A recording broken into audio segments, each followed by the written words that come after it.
Nivas was conducted on 1st November as a prelude to the 17th edition of our annual flagship event, the Griha Summit, and it received an overwhelming response from all the participants who attended it. Can we have a round of applause for this, please? Another major attraction is the BIPV model, which is set up by the Future Build Urban Technologies Private Limited, that demonstrates how solar panels can be aesthetically and functionally integrated into facades and roofs to generate renewable energy. Everybody, please remember the hashtag for the Griha Summit is hashtag Griha Summit 2025 and hashtag Griha for all. We request you all to please use these while sharing updates on social media. Thank you. Once again, a very good afternoon to each one of you present here today. I, Architect Srishti Gaur, on behalf of Griha Council, would like to extend a very warm welcome to each one of you present here today for the session Lights, Camera, Climate Action. Climate action is a shared vision where everyone has a role to play. This session brings together leaders from diverse fields to showcase advocacy and innovation, how advocacy and innovation can turn awareness into large-scale impacts. Through cross-sector collaborations amongst public figures, influencers, and industry experts, we aim to drive collective action towards climate-resilient and sustainable future. To set the tone for the session, we are privileged to have with us Mr. Alan Abraham, Principal Architect, Abraham John Architects. Can we have a round of applause for Sir, please? Mr. Abraham's work spans residencies, hospitalities, and civic projects that blend design with social impact. Passionate about sustainable and equitable cities, Mr. Abraham's initiatives like Love Your Parks and Bombay Greenway advocate greener and people-centric urban environments. His practice bridges design, advocacy, and climate action using architecture as a tool for community well-being. We welcome you, sir.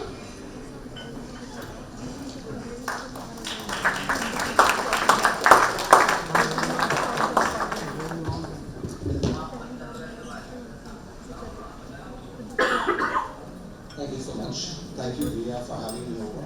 And I hope I'm audible. Okay. I just need to know who's in the audience. So, are there many architects? If I can just see hands, so I know also because, and policymakers or something, bureaucrats, anyone? Okay. So I'm going to keep it kind of. This is kind of specific to Bombay because we work from Bombay and we are architects. So in case I go a little fast, please stop me or ask me, but I kind of flow. So thank you again for having me. And yeah. We live in Bombay, which is pretty crowded, and it's a small city. It's a big city, but a small city. That's my dad. He's still practicing. He's an architect. He founded it in 1967. That's my wife, Anka. She's also my boss, and she's the reason we do the things we do because always, but work and home. And what do you call it? I used to grumble a lot, like, oh, this can be done so easily, this can be better. She said, stop grumbling, start proposing. And so we started proposing. So some of these things will be our proposals. I just want to start with this because this is a map of Bombay. You have water all sides. It's sometimes as polluted as Delhi, which is shocking considering the sea. But if you see this map on the left, it's the high net wealth concentration. The rich are the red. And if you see the heat island effect also, it's very reflective of how the upper and the middle classes pollute more. Basically the rich pollute. That's what we do. And this is actually the fact because consumption drives the heat index. This is a city of contrasts. These are images that are very obvious and speak stories and volumes about our city and our country. And well, we're lucky that we're architects. We depend on private contracts and we can design for people. We design lifestyles actually. So we love nature. That's something that we have little of and we want a lot of. We love trees. So it's very integral to most of our designs. These are our projects. And basically what we're trying to tell people is we design not just objects, not just architecture, we design lifestyles. Because you tell the client how you should get up, how you should sleep, what you should see, where the light enters, so on and so forth. And we design houses that turn into homes, places that turn into spaces, and we design for a better tomorrow, for a private client. So we must treat the city like our living room and our dining room and our entertainment room, because that's where we meet everyone. We meet them outside. And the city, we realize, is treated very differently from our private places. Even though we spend all of our time actually outside our houses, we live in matchboxes. So the result is pretty poor. We don't have a lifestyle. And we want to use design as a tool to make that change, to improve the lifestyle. We need a better city. And these are the basics. These are like pretty much non-negotiables, which any city should demand. Clean air, access to parks, and better transportation, because we need to invest in good design for all. And basically, it's very selfish. It's very, the reason is simple. You want a better lifestyle. You just want a better life. This is a rail crossing in Bombay. Okay, that's a foot-over bridge. It looks exactly like a chicken coop because it is. It's a steel box with people moving, it sways, it resonates. It's crazy. This is traditionally what you call a railway fatak, east-west crossing, which has now been disbanded. Now you can't cross it. You have to cross over railway bridges at certain places. These are impossible east-west crossings. The railways is the lifeline of Bombay. It's one of the reasons Bombay developed. You have the port, you have the rails, the best public transport in the country by far. 7 million people per day. And this is how people move north-south if the trains break down. It carries the population of Paris, literally, just the trains. So we designed something called the Bombay Greenway Project. This was about 13 years ago, which was a winner in some international awards or whatever. It's a rail that to cut down the basic stuff, cut down the heat, rainwater harvest, create transportation lines, which are NMTs, non-motorized transport, where you can walk or cycle, simple stuff. But anyway, within the city it got little traction. The reason we did this was, and this is a transformation of Bandra station, which probably would handle about 350,000 people a day, no, 400,000 people a day. So the reason we did it was 10 to 12 people were dying every day on the tracks, 4,000 people a year. It's a statistic that's mind-blowing, bigger than any India-Pakistan thing, way bigger than the Berlin Wall, which is the most famous east-west barrier. And a few years later, Norman Foster designed something called the Sky Cycle to save 14 lives in London, which was literally like a smaller portion of our project. This is something that we designed in 2012. This is 2016 in Toronto. We have flattered the visually is very similar. Even this graphic is very similar, where you have Bombay on the left and Toronto on the right. A later proposal. It's called the Rail Deck Project. But so we started big, okay? And this is Dubai. This is last year. We were around some 93 kilometer climate control something. Dubai is like the worst example in this case, but anyway. And then we started too big. Government couldn't conceive of it, and our ideas are for free. So we broke it down to stations. We broke it down to smaller packets. So this is like an Andheri station. This handles about 650,000 people a day, about 6.5 lakhs people a day. So you're looking at places where your everyday lifestyle, instead of being heavy transport like problem, tension, eve-teasing, pickpocketing, all those other things, you transform it into a walk in the park. You create over 1,000 acres of space, and you can run the marathon from Borivali to Churchgate.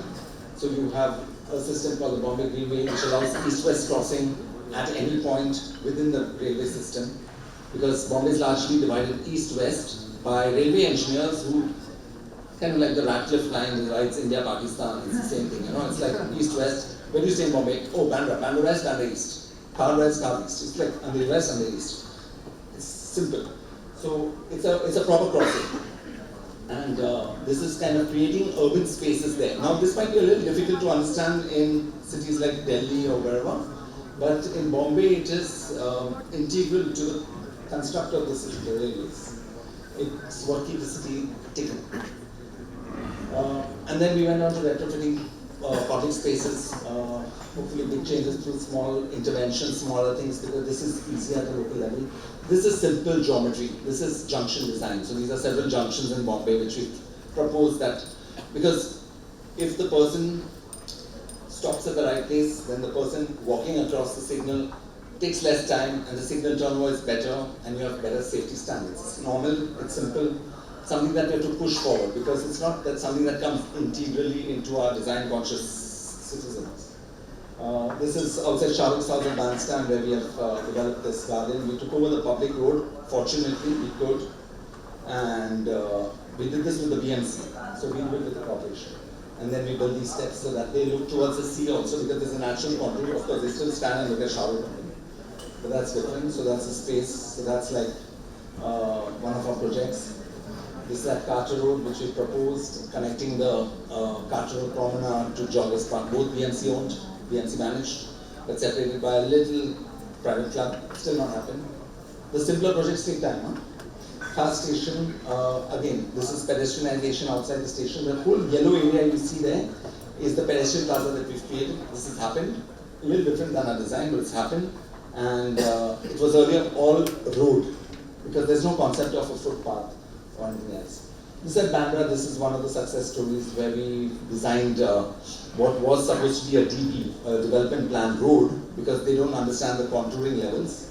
So we created steps which are universally accessible, become amphitheaters, become congregation spaces, and kind of allow people to meet up. So it's open to all 24/7. It's probably Bombay's only pedestrian space. It's a great success. So much so that the private guys don't want other people coming in. So the NIMBYism comes in. I don't know if you know NIMBYism, it's not in my backyard. So the rich people don't like the poor people, or us. They call our kids urchins if they come there. But yeah, that's how it is. We're very divided as a society, unfortunately. And then my wife's the activist, so she organizes all these events where people dance, and all sorts of festivals happen, because it's really nice. And we also were involved in the Carter Road Promenade, so 2 of our projects are covered there. And infrastructure, this is important. So we talk about building right. With infrastructure, it's building even longer term. So we have to look at the life cycle of a product, not just the construction, also the maintenance. And then eventually, if you're going to break down the building in 20 years, it's useless. Infrastructure stays with us for a lifetime. So we need to look at mobility. And we need to look at the money we're spending somewhere. This is 1863. This is the London Underground, 1863. This is 2014 Bombay. I mean, small word is shit. I mean, like really bad. It's like 151 years later. And then you look at, we've got this, like this is an example of SC Road. Now there's a metro here, overhead metro. You lose the light, you lose the air, you lose the sky, you lose the trees, you lose the entire sense of architecture, the GPS, normal GPS positioning of where you are in the city, who you're looking at, which location you're at. And this is because design is not paid attention to. We have a tale of 2 cities. Design is a secondary thought. It's more about projects, it's more about money, there's large-scale corruption, but at least they should build right. There's no vision. So that's like really like brain numbing. Because if a private client came to us and we said, hey, you can't do this doesn't make sense, yeah, they listen to us. But unfortunately, at the public level, when we're spending thousands of crores of rupees, we have a city which is divided. The South Bombay has toll-free roads, underground metros, and so on. North Bombay has overground metros, which most of the country is suffering from now, and also auto rickshaws, tolls, bad infrastructure, I don't care about architecture kind of syndrome. So there are a lot more points there, but whatever. This, fortunately, has been built underground. But this is just like our visualization to say, this is the future of architecture, the future of urban trees, whatever, spaces, if we were to build this way. They made the sensible decision here to build underground because there was good-looking architecture from the past. Unfortunately, by building overground in many places, they've killed the architecture of the future. And this is something that people don't seem to understand when they are listening. Metro basically is a project, in short, which is not flexible and not scalable like the bus, like the BEST, which was immensely good. But it is a project which, along the entire length, will release FSI, which is like a gold mine. So it's been done basically to create land banks, property, and everything is real estate. And this is a case of infrastructure planning where Mahalakshmi Station, which was built probably in 1867, and then you have the metro, which is red, built in 2014. They're really far apart. So it's just a study of Jacob's Circle, showing the interconnectivity and showing the lack of thought by the same agency, MMRDA, Mumbai Metropolitan Regional Development Authority. Big name, not so great. And the congestion that will ensue. And this was our simple design proposal for that space.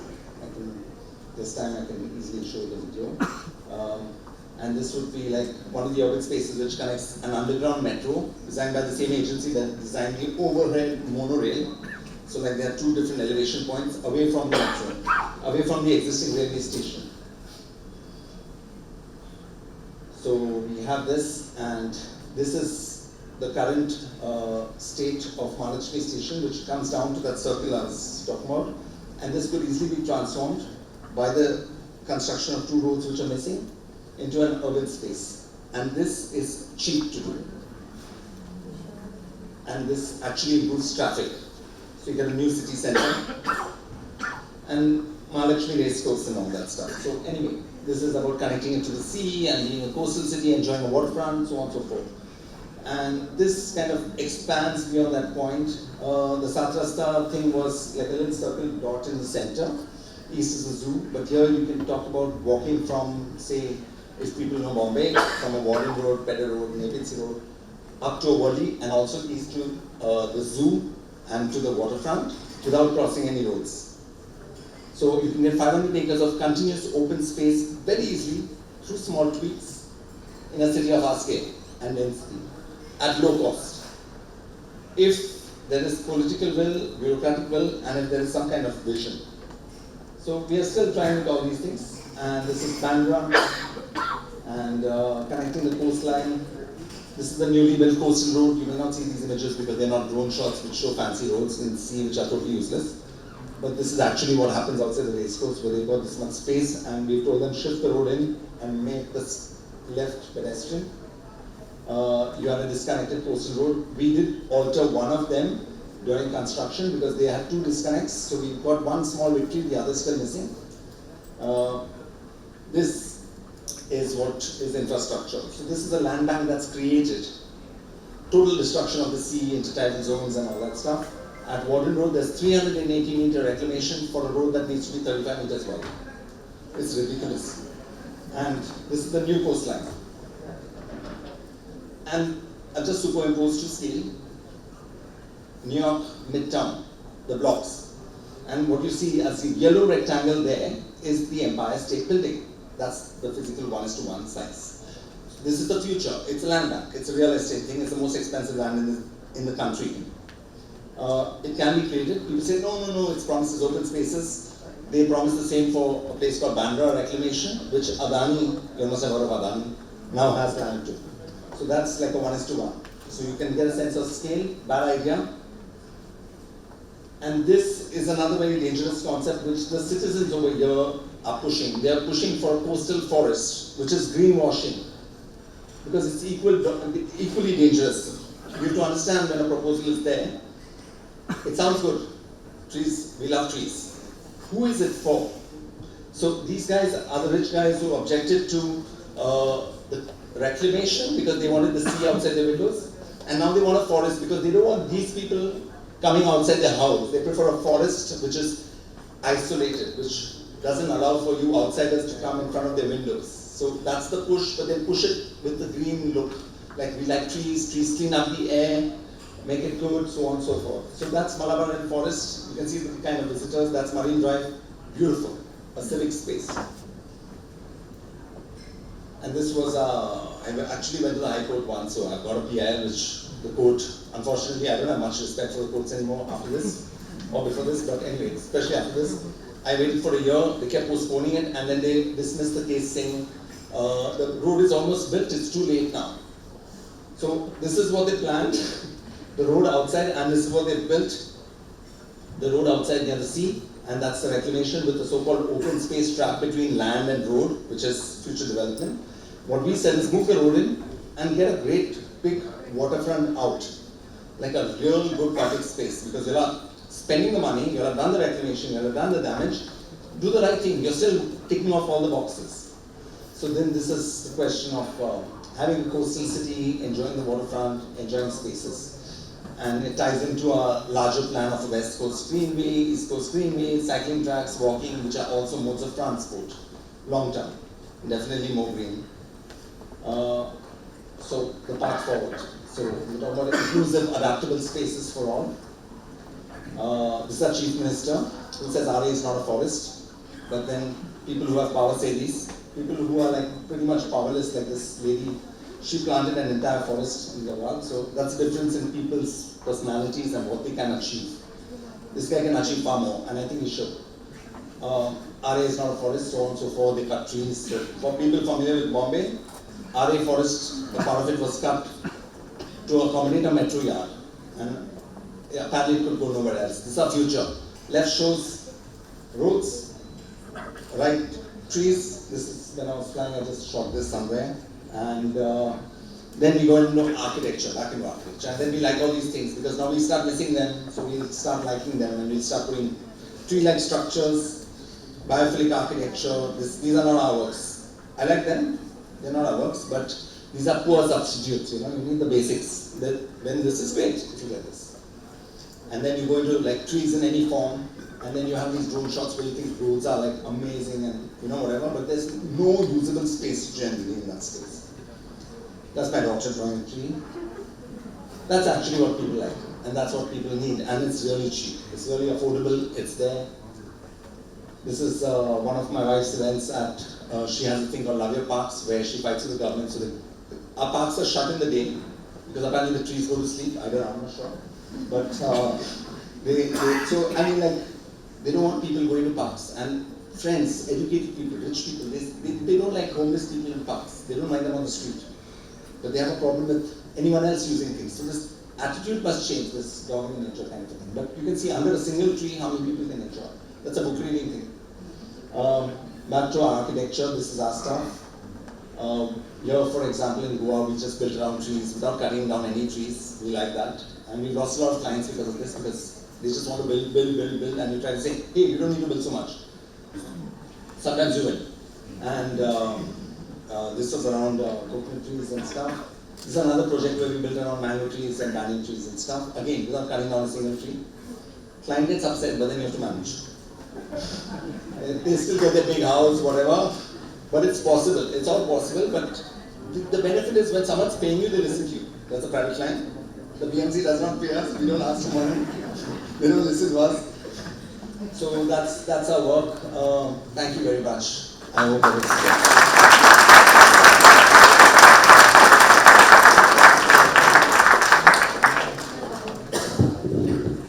Thank you so much, sir, for that insightful address. I believe all of us as audience enjoyed it. Can we have a round of applause for sir, please? On that note, I would now like to invite our esteemed chair of the session to please come upon the dais. With us, ladies and gentlemen, we have Mr. Nikhil Kumar, Communications and Public Affairs Professional, Google. Mr. Nikhil leads narratives around the brand's reputation, startup ecosystem engagement, and digital scaling initiatives with a focus on AI's transformative potential. Formerly the head of communications at the International Solar Alliance, he has championed climate and sustainability advocacy globally. With a rich background across Edelman, FICCI, and the Aspen Institute India, Mr. Nikhil also writes and translates for leading national publications, including Hindustan Times, Forbes, and The Caravan. We welcome you, sir. Can we have a round of applause for sir, please? Now, I would like to invite the panelists on the dais. First up, we have Mr. Alan Abraham, Principal Architect, Abraham John Architects. It's okay. We welcome you, sir, once again. Then we have Mr. Alek Kapoor, actor and influencer. Can we have a round of applause for sir, please? Mr. Kapoor is a versatile actor and environment and sustainability content creator.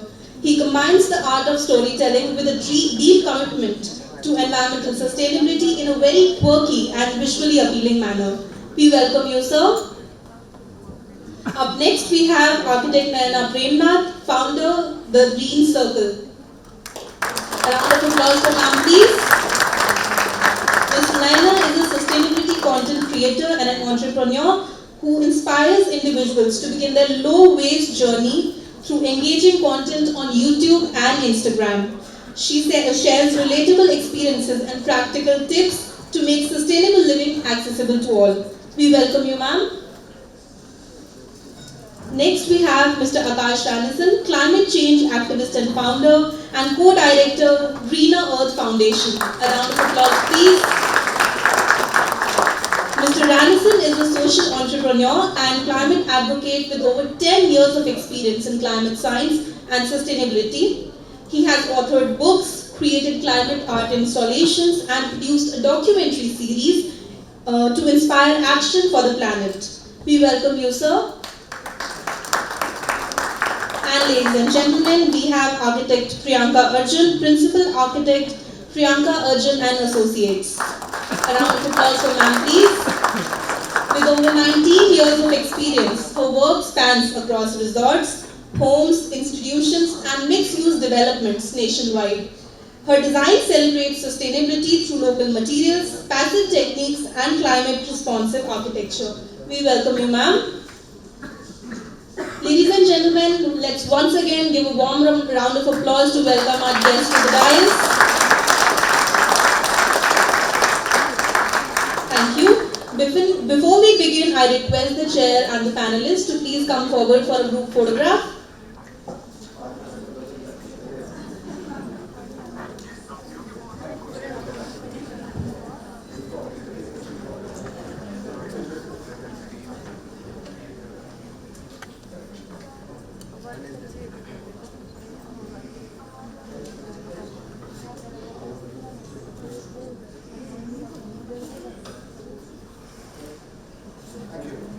Thank you so much, everyone. With this, I take the opportunity to request Mr. Nikhil to take forward the session. Over to you, sir. Thank you, Srishti, and thank you, Alan, for those very interesting remarks.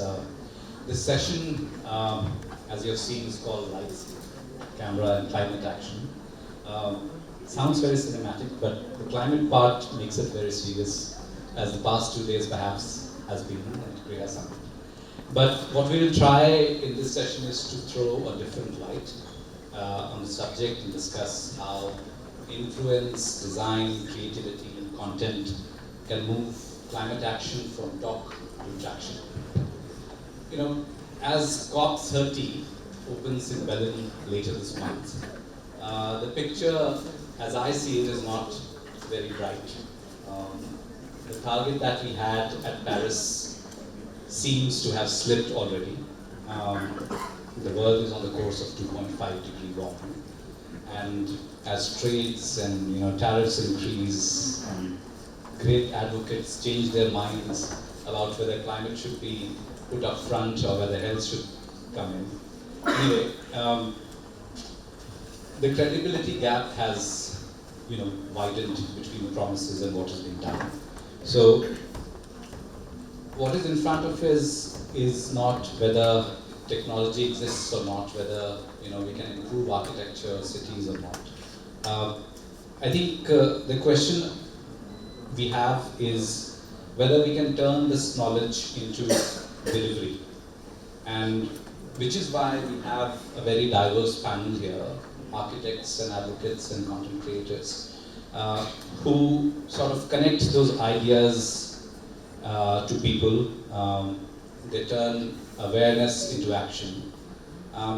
Given it's an all-encompassing challenge. It's not only scientific, cultural, economic, or institutional. It's also individual. Therefore, solutions also need to cover all bases. So, before we begin, and I have some questions, and I'll also ask you about cities. I want each of you to introduce your work and also tell us what set you up for this path. What was the beginning motivation that you had to turn towards sustainability? So we can begin with Akash. Thank you for asking me the question. Thank you, Riha, for having me over here.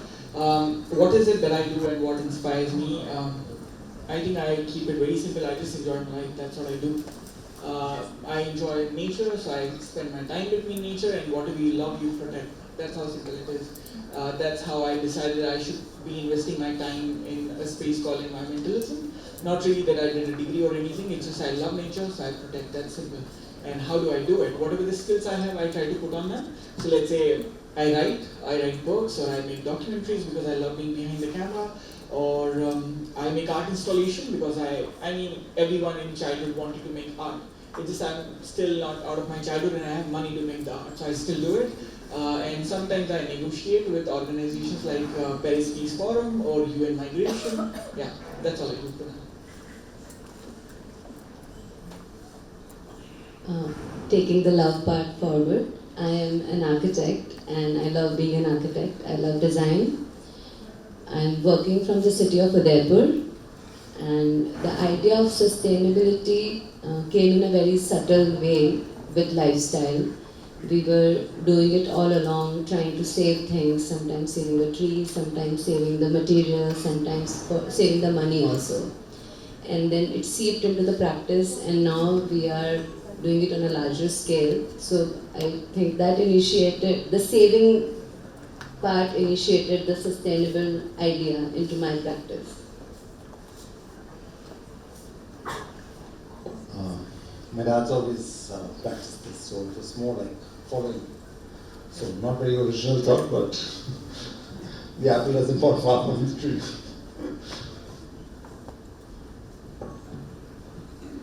So this would be a very different story than I usually say, because I have a bunch of architects here, and I don't practice any longer as an architect. I'm an ex-architect, but my journey in sustainability started through an architect.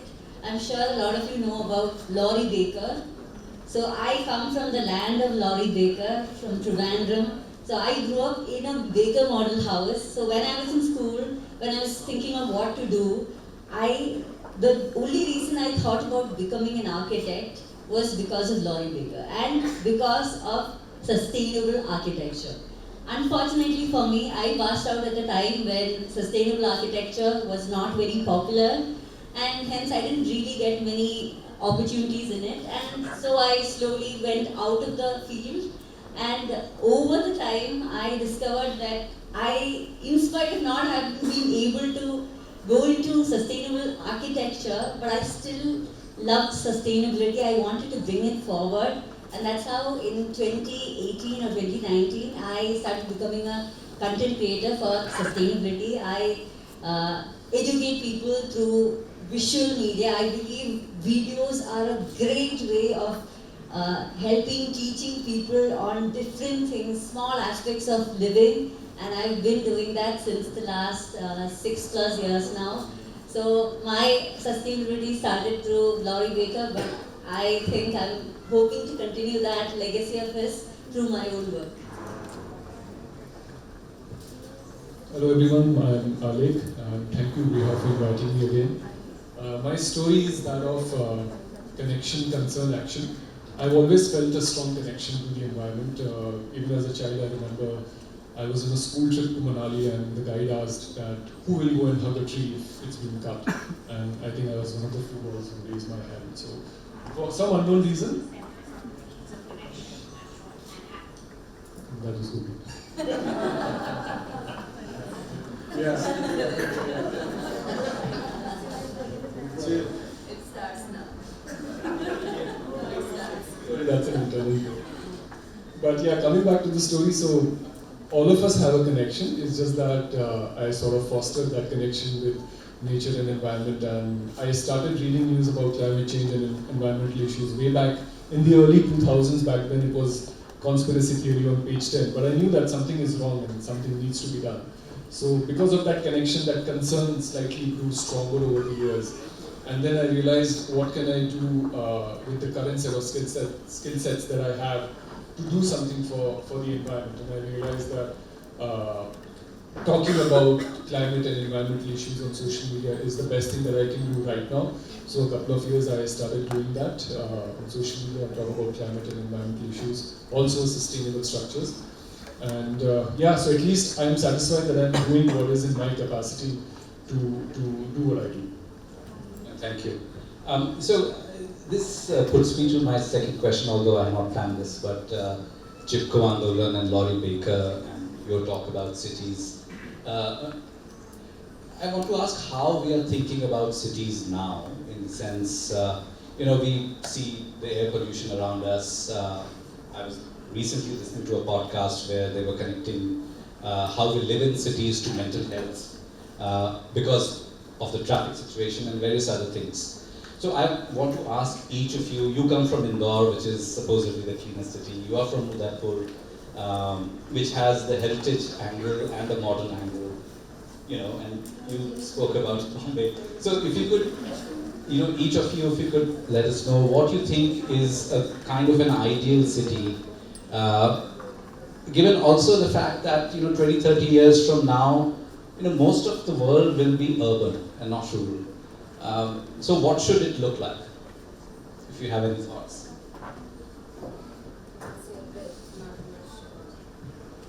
Although I'm not an urban designer, but one thing that is happening in the present is that we are dealing more with the problems of the past. Like the most of the issues that you said are things that are coming by doing unthoughtful or bad design. That's what, yeah, and in present context also it is continuing. So if we see at maybe decades from now, if we aspire to be living in better cities, I'm not saying utopia, but better cities, the action has to start now. The pointers on how we can have better cities, they have to, that is why we are having these conferences. So the ideal generation should start from here, and it's high time already. So what I really feel here is that it's not really something that we are doing today. And it's not about how we are acting in terms of our action, but what our beliefs are. Majorly whenever it comes to climate change, there are two ways I can fix people or any problem. One is we build a policy, we bring that policy into action, and now if you don't follow what I'm saying, you will be charged. And I'm going to take away one of the things which is really dear to you, that's money. And that's why you stay on that behavior. But it will only work till the time I'm really putting the policy out and somebody is there to make sure that people are following it. But the other way is if I really believe into something, right? If I really believe that I want to wear a seatbelt because it's good for me, I don't really care about whether there's a camera or not, I'm just going to wear it. But this is a larger challenge, that how do we change people's belief system itself? And it's not just about sustainability, whatever the thing you want, you can apply the same thing on, the same concept on that same thing, on that thing, but then what I really feel that we are making mistake from the childhood itself, the way we think, the way we believe into things, and that same applies to your question, that okay, how do we see the future? How do we see it more sustainable? It won't really come just by design, because again, a lot of time Ellen said that okay, we propose a design, but that the other person is not ready for it, because they don't believe in what he believes in.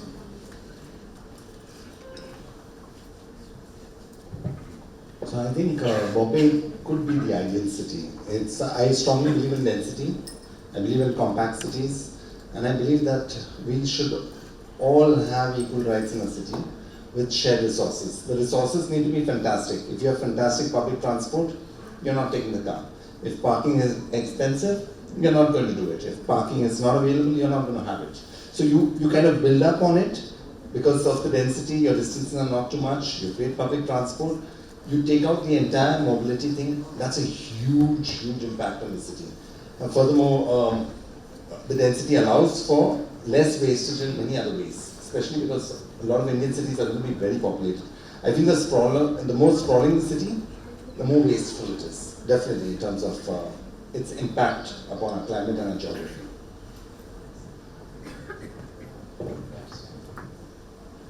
So I feel like currently it's like a vicious cycle where everybody is pointing fingers at each other. Because policymakers think, say artists, activists, they're too idealistic. They're too idealistic, they don't understand how things are supposed to happen. And the artists or the activists, they blame the corporate because they think they're too greedy. And the public, they say this is not my problem. So it's like a vicious cycle where everybody is just pointing fingers at the other person while not doing the work that they are supposed to do. I feel instead if we start working together, try and collaborate together instead of trying to throw a stone at each other's work, I think it can come. Any city, I believe any city, I think it's a global thing, but I think that should be the future.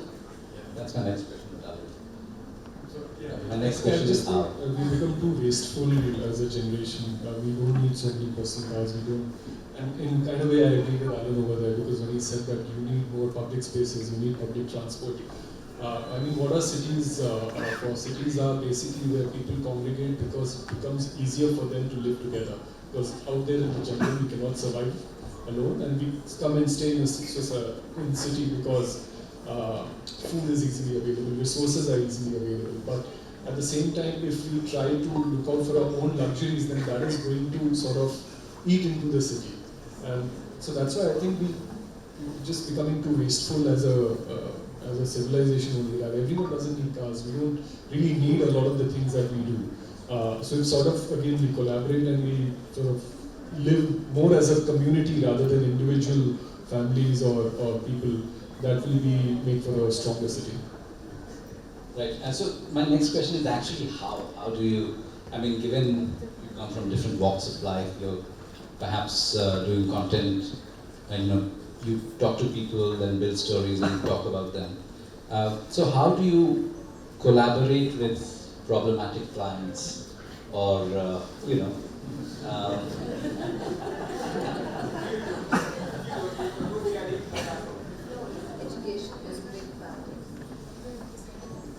You have to collaborate, you have to be persistent, you have to make your ideas seep into your work.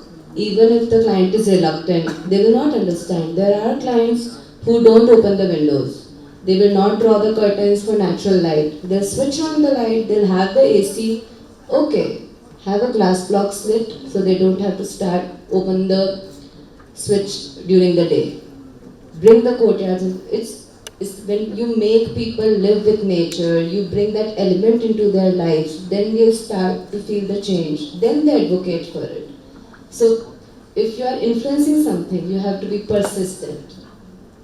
10 में से 1, 2, 3, it works. That's what you are doing. You gave 20, 30 big project presentations. Yes, you're persistent, and that's how it works. I agree with you. Education is very important. We need to educate our clients, our vendors, everyone. Education is the keystone. That's why we're here, to share. And sharing is important.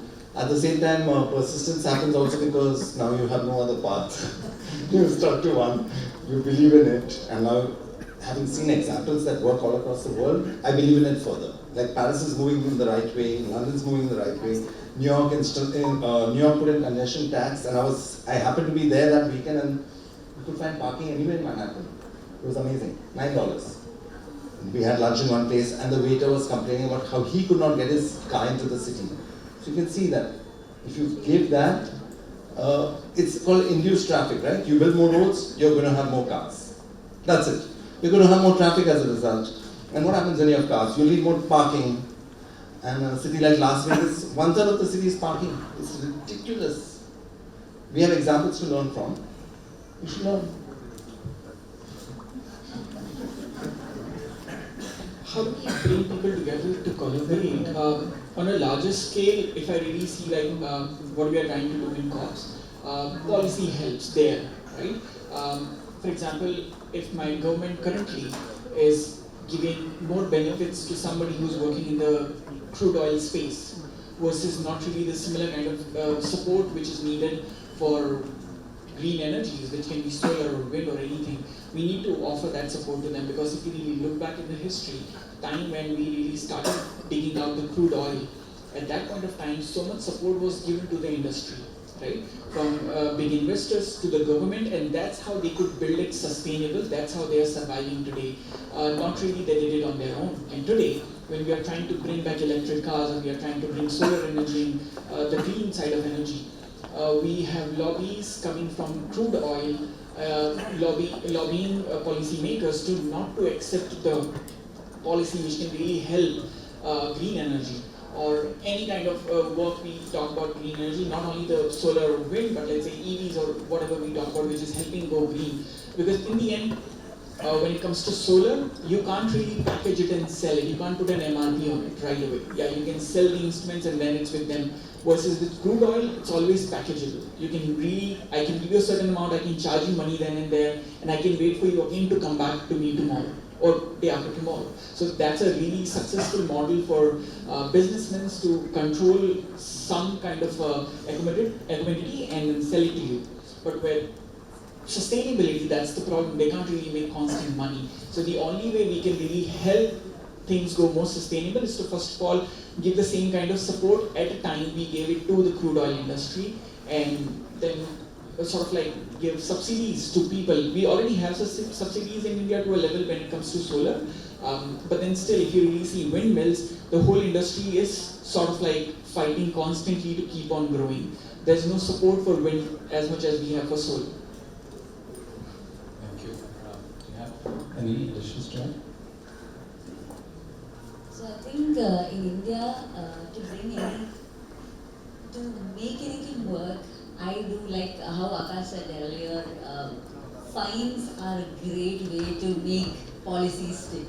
Because we've seen that happen, but implementation of these policies, it's not just presenting a policy and just having it, implementation. Because I've seen how, I come from Bangalore now, so over there when they started the helmet for the pillion rider, everybody was against it in the start. Nobody wanted to do it.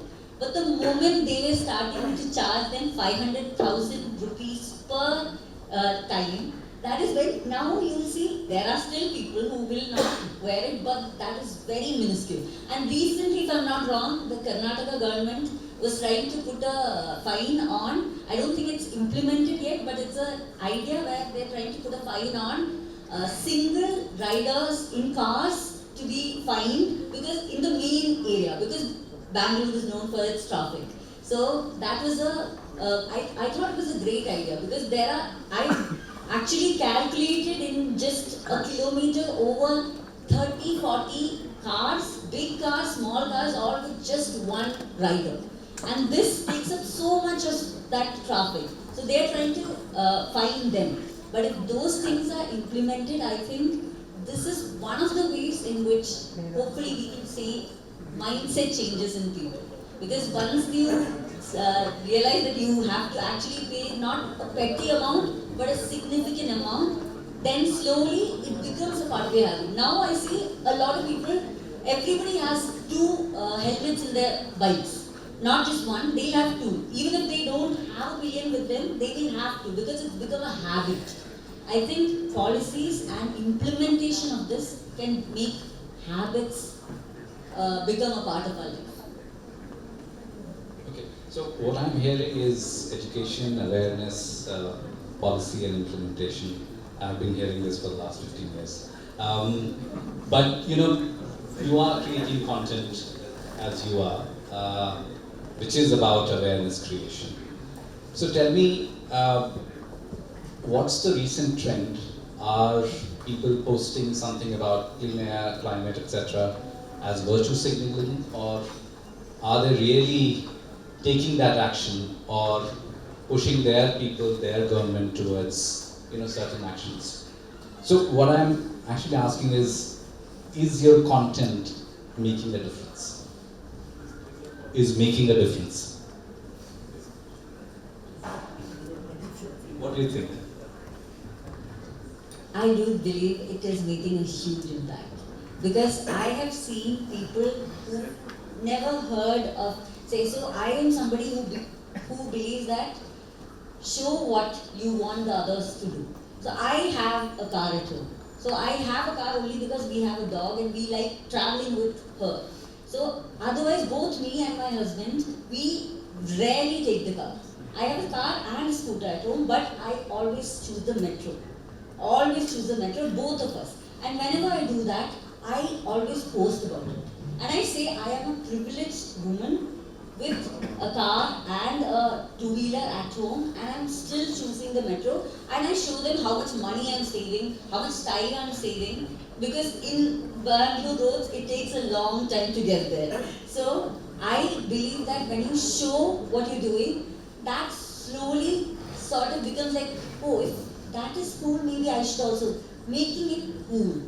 I believe as creators, when people want to copy creators, or at least like sort of copy them what they think is cool, and when we show them something sustainable we are doing as a person, it has shown impact. I've seen so many people coming and saying, I finally started taking the metro. I haven't taken it in years, but I'm starting to take a metro. I've started taking a bus that they've never taken before, or people telling me I now take a bus twice a week.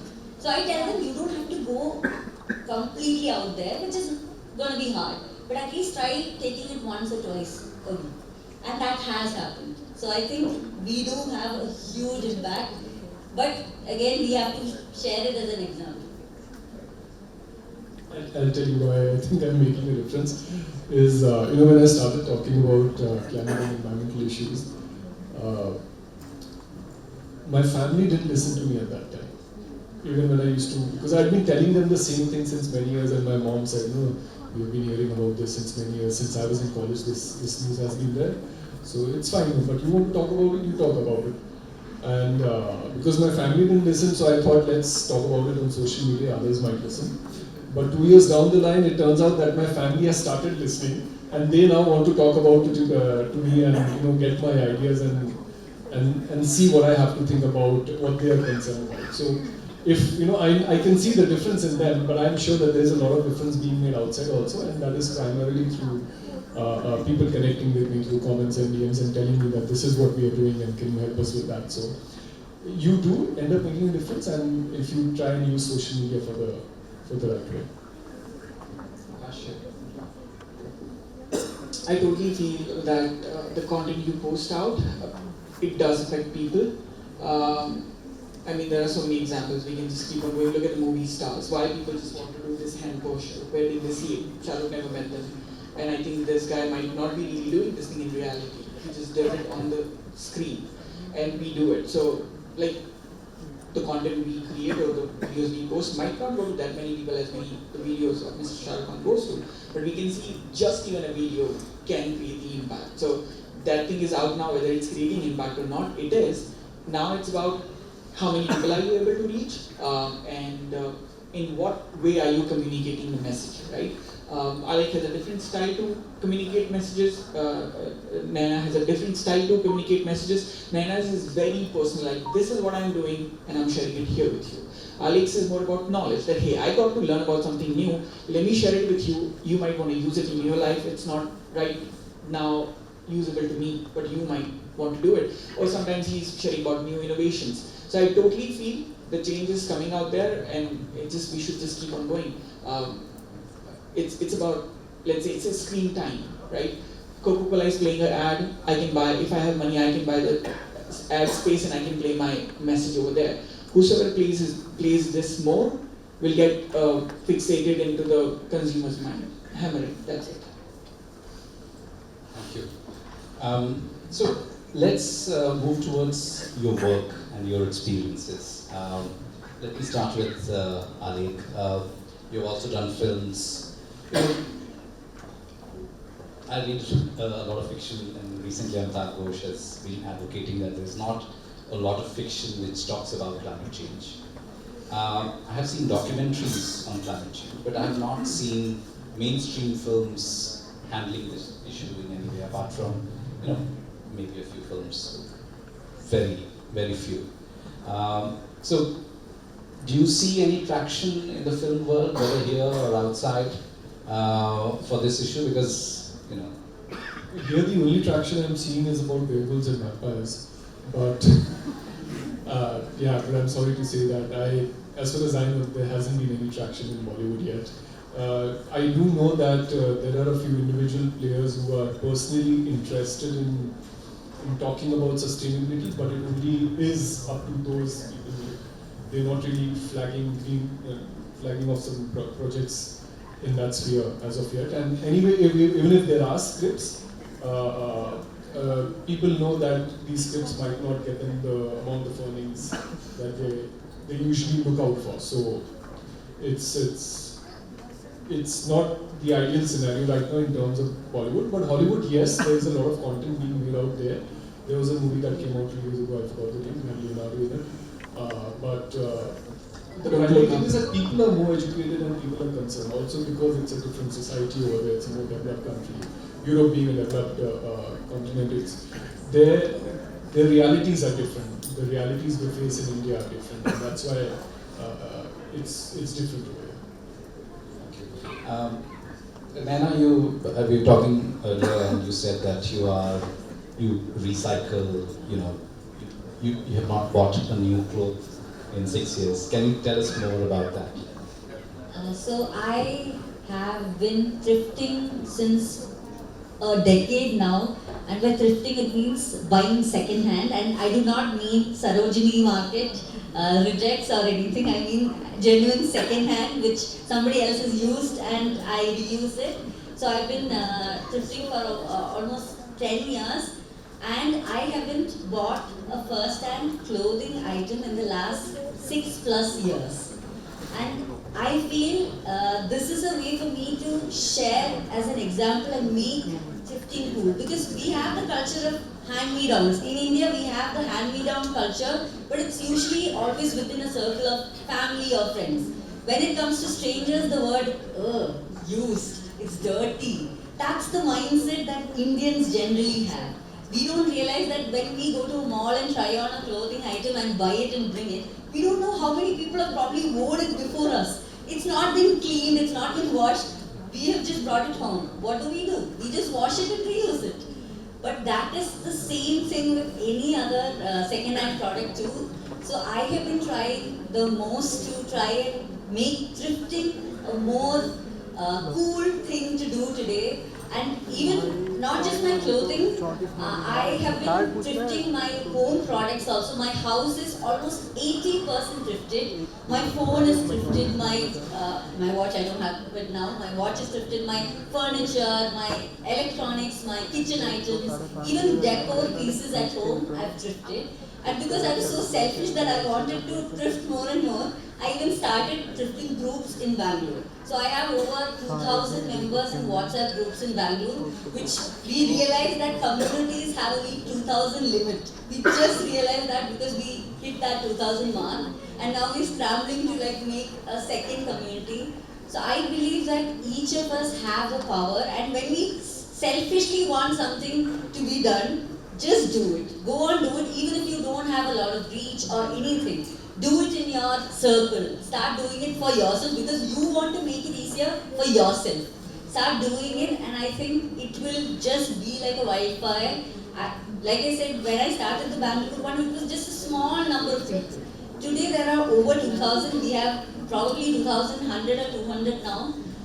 So that many people are interested, which was not something I imagined at all. I also have a group for Trivandrum, my hometown, and even for Chennai. So totally I would say around 3,000 people. So I think if you want to do something, just do it, and people around you will slowly follow. I want to add to what you're saying, that it is right time to be mindful. If we are not mindful, maybe in next 10 to 15 years, we all will have to thrift our way out of the mess that we are going to create. Yes. Yes. So, again, we are living in a time of overconsumption or over-consumerism. Especially with things like Blinkit, Zepto, where we don't even have to think for a second before we buy something. It's really, really important that we become a little more mindful and start thinking of what we buy. That is one of the main purposes why I wanted to promote thrifting, because I believe the lesser you buy firsthand and the more you start giving a second life to a product that's already out there, I think the impact is huge. Thank you. I think you have talked a lot about you, but tell us, what would you do in Delhi? How would you clean it? if you were given the responsibility? That's a great one coming from Google Delhi. So knowledge is power, and Google knows everything even before we say it. So Nikhil, you probably have a better idea. But tell us more. I mean, what barriers do you I face? what do you call it? I believe in saying things honestly if I know a lot about it. So with Bombay, I'm very specific. I've not studied Delhi's air thing. People blame crops, people blame industries, this thing, that thing. Whatever it is, I'm very sure the solution is simple. The question is whether one wants to implement it. Because you can easily study why things are happening and then you can act upon it. So it's not impossible to solve. It's the intent. The intent is not there. Considering it's the capital city of India and it's a big city and an old city, I think they should be a little more involved in solving this problem. I think the Prime Minister and President also stay in the city. There should be a little incentive in that. Let's move to Udaipur. Udaipur में problem नहीं है. We are okay. Okay, but tell us, you talk about using sustainable materials. I'm sure your clients are more conscious of the cost than sustainability. How do you manage that? Tell us a little bit more on what you do day to day, in the sense of convincing your clients or working with them. So, thankfully now the point has come where I don't have to convince clients with the body of work that is created. Earlier, yes, of course, it was a bit difficult because there were no measurable ways to communicate that what you are going to save and all. I can give a small example here. So, I did my graduation in 2006, and after that, I was working in different places, I was learning, I was applying my knowledge of saving by doing small things on climate control, building wisely, that is what I was doing. In 2015, we started working on our first green certified building, and we worked with a green building consultant, and we came across Griha ratings. That was a learning curve for me. They gave us 100 points, and it was all measurable, clearly written, south double glazed, green trees here, local species. So all those pointers gave me a very good handbook, which I could apply to other projects as well, whether we are getting certified or not. It is it's in general common sense of design. But now we had this list which I could follow, and that again added to the practice. Now, certainly after COVID, we have a lot of people coming to us that they want to live in a healthy way, in which they want their places to breathe, they don't want to kill the environment, and also Jaipur is one of the places where a lot of people come back to live. Many people are choosing to live there because it is abundant in nature, it's beautiful, it's rich, culturally significant place. So I can say I'm privileged to have people who already have that intent in them and merely become a tool in guiding that in a right direction. And we have great natural resources as well. So it's just using it mindfully. That's what we do. Thank you. Akash, you have done different kinds of things. You have written a book, you do create content. Tell us a little more about that and also about your book. Yeah, about the book I'll be happy to talk about. I'm a good salesman. I should sell my book. So many people, potential buyers. So my book is called I'm a Climate Optimist. It's India's first carbon neutral book because whatever the money I make as an author, 100% goes to charity. We use that money to offset the carbon footprint we create by producing the book itself. It's published by Plenary, and the book is focused toward the general public because I realize there's a small gap when it comes to climate change, why it's happening, because there's so much science which is proven, but it's research paper, and then there's 8 billion people who do not know how to read a research paper. So can I simplify this for other people? And that's what we did in the book. We tried to write the book in a very, very simple language. Usually when people see this book at a bookstore, they might feel that it's an academic book, but we tried to make it a very user-friendly book. The book has about 10 chapters. Each chapter is more like an industry: food and beverage, textile, transportation, beauty, or plastic, and believe in choices.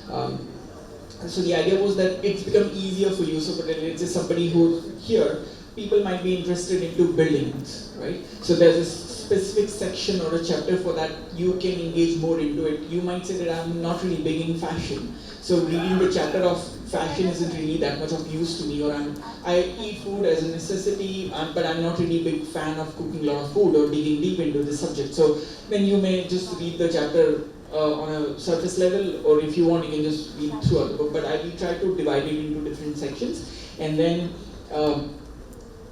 the book, like, it's very detailed. I won't really go that deep, but let's say, for example, there are 45 people who are industry experts who have written with me in the book. One of them is here as well, Sanjay sir, because we needed somebody's opinion when it comes to constructing the house itself, like what kind of house you're building, because you live a life.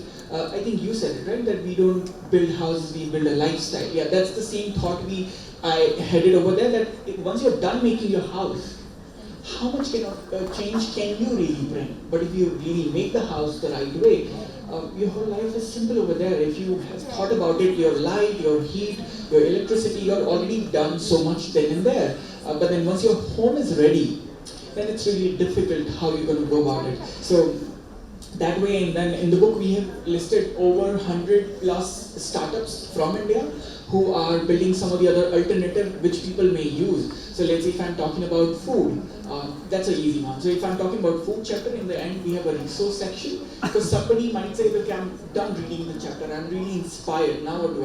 I go back home and eat what I eat, because you didn't tell me what to do, you inspired me.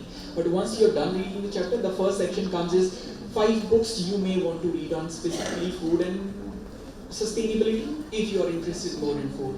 You'll be like, okay, I'm not the book person, I read your book because you met me personally and requested me, so I read your book, I don't want to read it. Cool. So I'm like, okay, cool, you want to watch a documentary?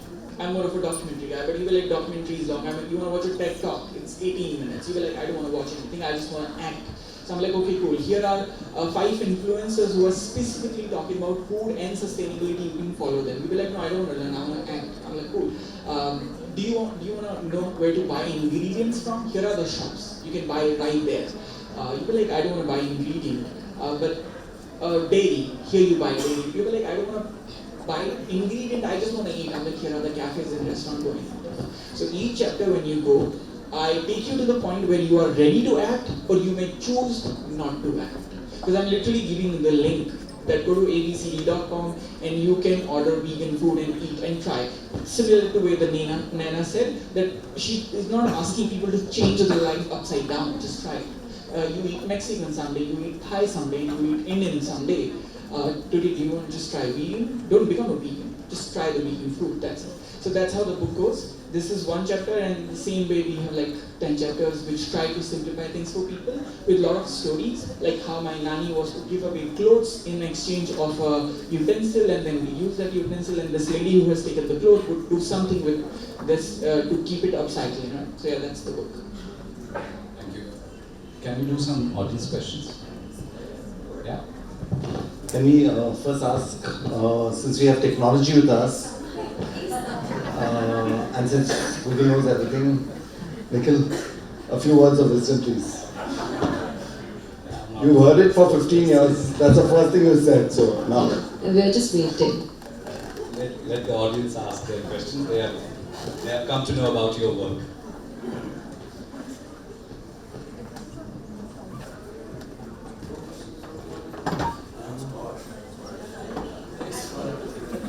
देखिए मुझे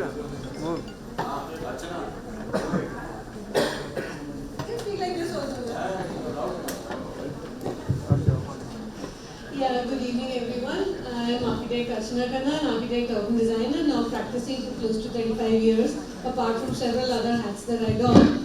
And my question is rather blunt, so apologies before I do ask it. but and anybody can answer it. And as a society, as an urban society, are we getting regressive? I mean, all the aspects that I've understood so far in my association with sustainability, we were doing it. I mean, I am like what, 50 plus, right? So I remember 50 years ago, we were doing everything. My school had only one school bus, and as soon as a kid got about 7 to 8 years old, would cycle to school up until the end of high school, right? We were all wearing hand-me-down clothes, getting hand-me-down school books. I mean, we were doing everything, including having sort of blankets and mattresses that were handed down generations in the family. Furniture was reused. So a lot of what Naina is talking about, we were already practicing it as a society. And we had no shame in it. I mean, we were rather proud of the fact, that अच्छा दादाजी के ज़माने का अगर कोई chair था या कुछ था, we were sort of showing it off, And so, are we getting aspirational towards something else which is not in our culture? So the question is open, but I really feel that we're sort of reinventing the wheel and going back to where we left off 50 years ago. Okay, so thank you for this question. This is really a good one, and it's not blunt. It's just reality. I mean, if we have to call this blunt, I would love to hear more from Ellen. He is blunt. I love this. But then what you said is very basic. It's reality. Reality you're asking.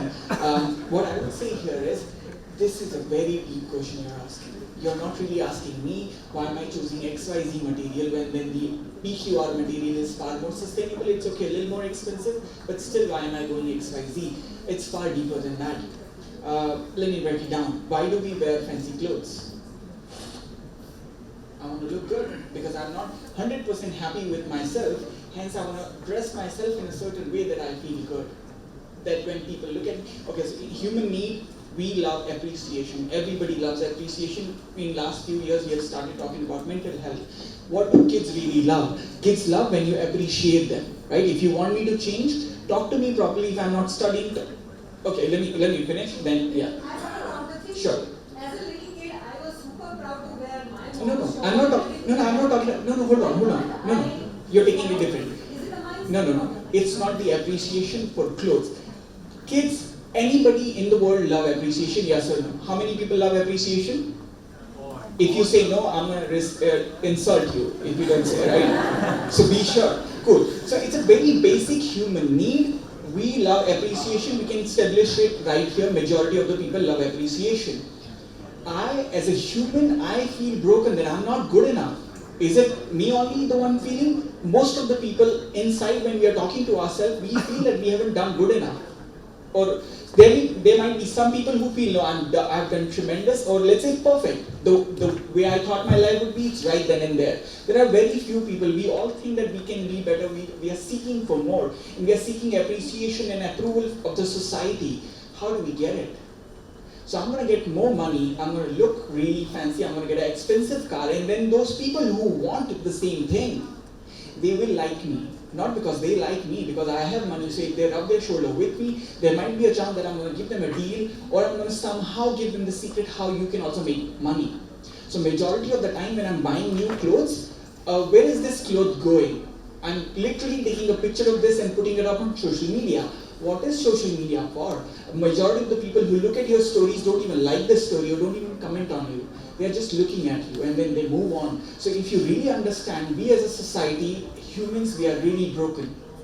We do not give love to each other. We do not give love to our family or our children because we are busy. Not that we hate them. We are busy. We are in a society. We are in a rat race. We are running. And then we humans find different ways. What is greed? Why do you need money for? Why do you need an expensive car? Our problem is that we are selling more cars, right? That's the problem, that they are emitting more. Why companies are not ready to let go of crude oil? Do you really think, let's not name the company, do you really think the owner of the company, refineries, really love oil? They never touch crude oil, right? They love money. And this is making them money. So if, yeah. See, that's what I said. That's a basic question. That's blunt, right? So, but the point here is what you're asking is a very good question, and this is the point which I said in the start, that if we make policies, we can make people do 1, 2, 3 things the way we put it out in a policy, but it's far bigger than that.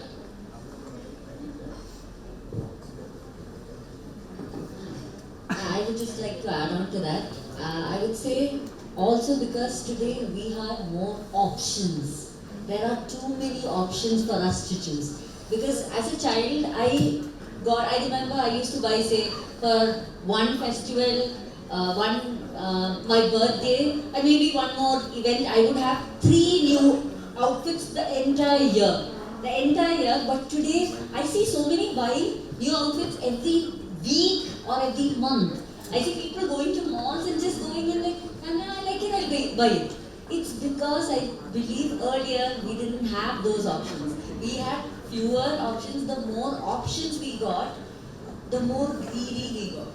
I would say the more, and it's become accessible to everyone. Earlier, I would say it wasn't accessible to every sphere of people. But today it's accessible to everyone. You'll get jeans for 100 rupees. 100 rupees or 50 rupees. I'm sure in Sarojini you'll probably get it for 30 also. So it's that accessible today. it is that cheap and accessible today. So the availability of too many products have spoiled us. And that is why we are now trying to go back to our older habits. It's not in regression. Reuse is a small part of going forward. It's about taking a step back and thinking what we are doing. It's not that we are not technologically advancing. We are creating intelligent materials. We are creating places where we can live better. So we are advancing. Maybe we are taking one step back and then taking 2 steps forward because of the damage that is already caused. So the whole society is not going in regression. A part of it is required.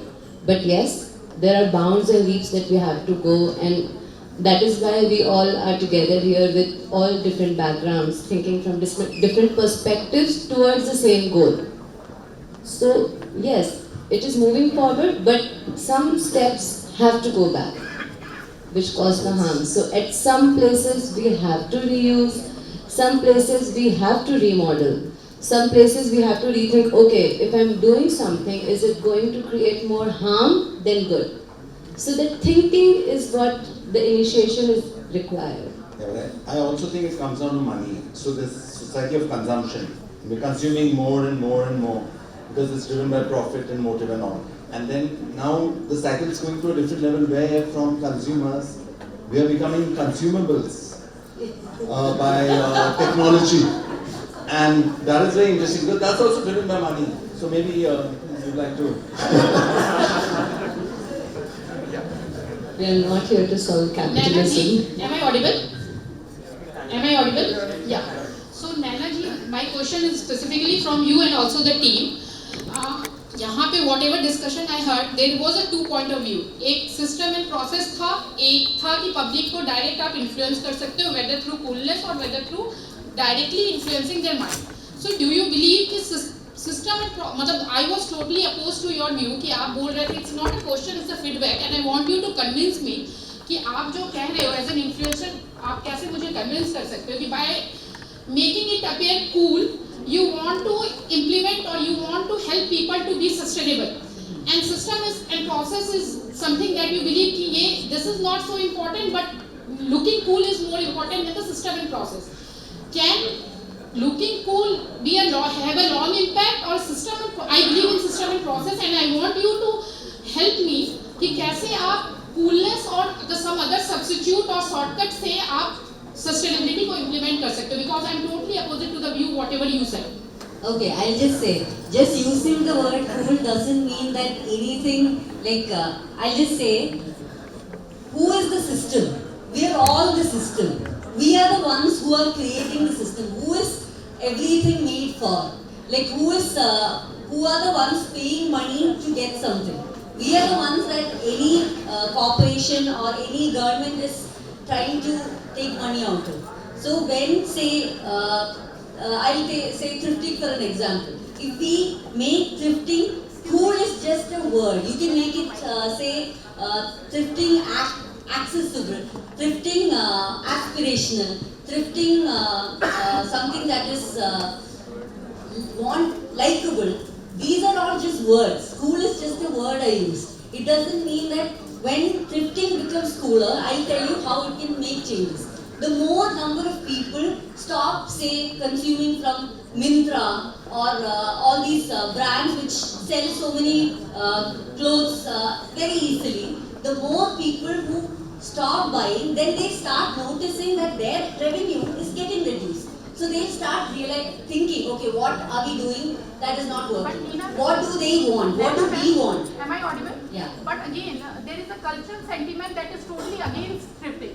And thrifting is something that is an overseas sentiment. If you want directly to implement here in India, I feel it will take a long time. So, I'm not against your thought process, but what as a public I want you to convince it in a way that is perspective to India and also sustainability, long time impact. Thrifting is just an example. Just a minute, let me complete. आप एक shortcut की बात कर रहे हो, आप एक fullness की बात कर रहे हो, आप एक इमीडिएट शॉर्टकट से आप एक चीज अचीव करना चाह रहे हो. Do you believe that shortcut work कर जाएगा sustainability के लिए? Because that is totally, to me, it's not easy to do.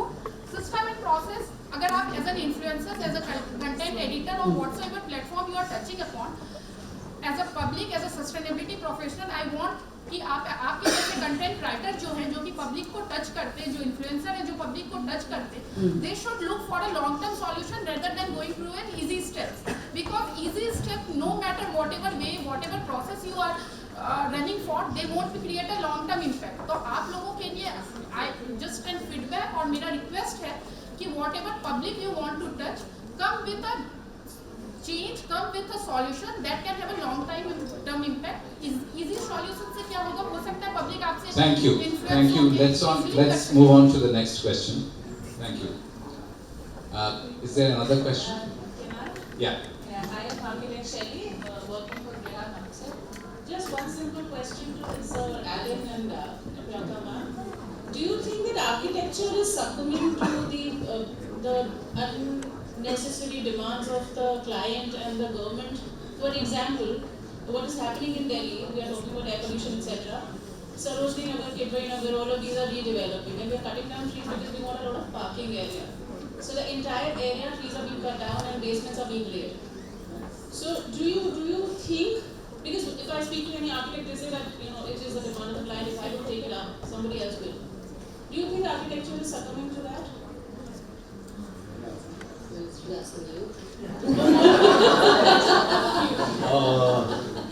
It's like, so what exactly is your question? Is architecture succumbing to that? Means it's very generic. It's architecture means that. In general, and of course it is See, honestly, I'll give a personal example. I can do what I can do because I can afford to do it. I have the luxury of choice and I have a little backing. So, I have that hope. But say you don't have a job, you're getting a job, you'll take on the job. It's been legalized by the government, boss, you can cut the trees, you can develop whatever. They did it for Central Vista also. They are doing what they want. That guy is breaking down the White House there. Kuch bhi karega. The point is, there are people building it there also, no? So, ethics, if you're talking about, or whatever, can happen from a position of a little power. With that power or that knowledge comes responsibility. So you can apply that, but if the policy says tomorrow they're going to cut down all of Nicobar, Adani is going to get that place. Everyone is objecting. I mean, everyone I know in this kind of who likes nature, this thing, development, pro-development, and we're all pro-development. I'm not anti. Like the moment you're pro-environmental or you're pro this thing or pro-green, they label you as an activist.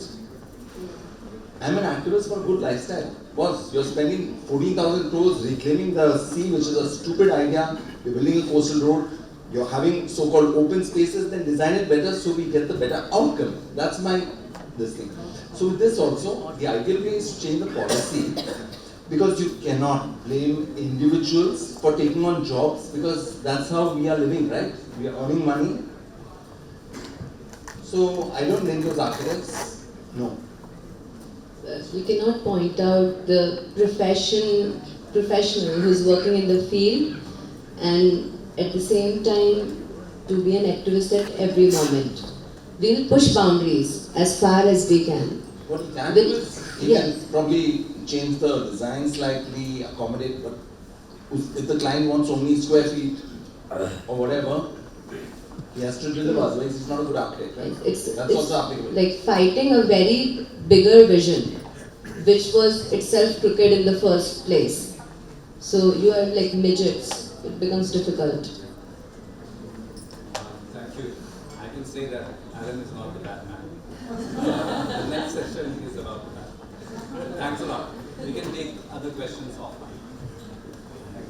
Thank you, everyone.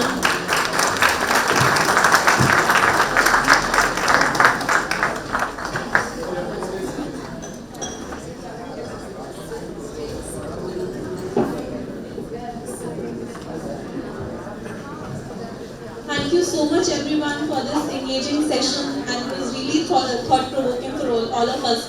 Do you all agree? Yes. So can we have a huge round of applause for all the speakers and panelists? Thank you so much. With this, I request Mr. Sanjay Seth, Vice President and CEO of Griha Council, to kindly come upon the dais and felicitate our dignitaries. Requesting Sir to kindly felicitate Mr. Alan Branham, our keynote speaker for today.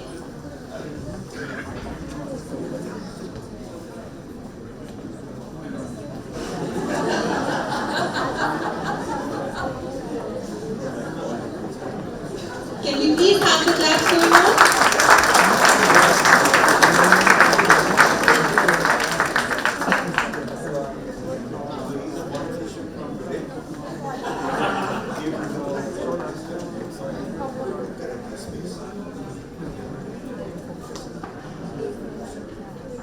Thank you. Requesting Sir to kindly felicitate Mr. Nikhil Kumar, Communications and Public Affairs Professional, Google. A round of applause, please.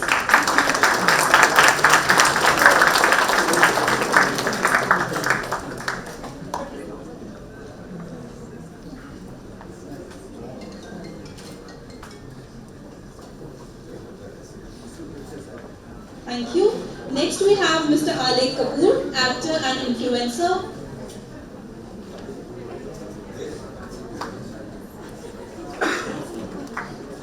A round of applause, please.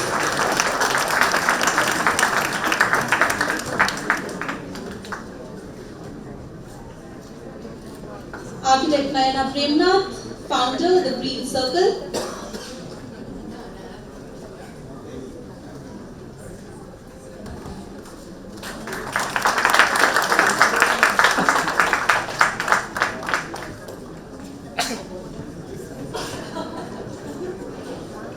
Mr. Akash Ranison, climate change activist and founder and co-director, Greener Earth Foundation. A round of applause.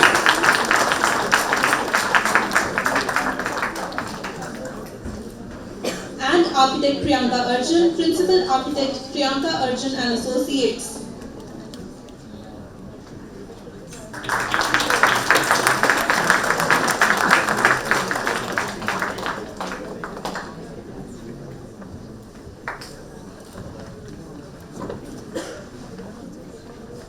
Thank you so much, sir. We now request all the dignitaries on the dais to kindly take their seats in the audience as we move to the next part of the event.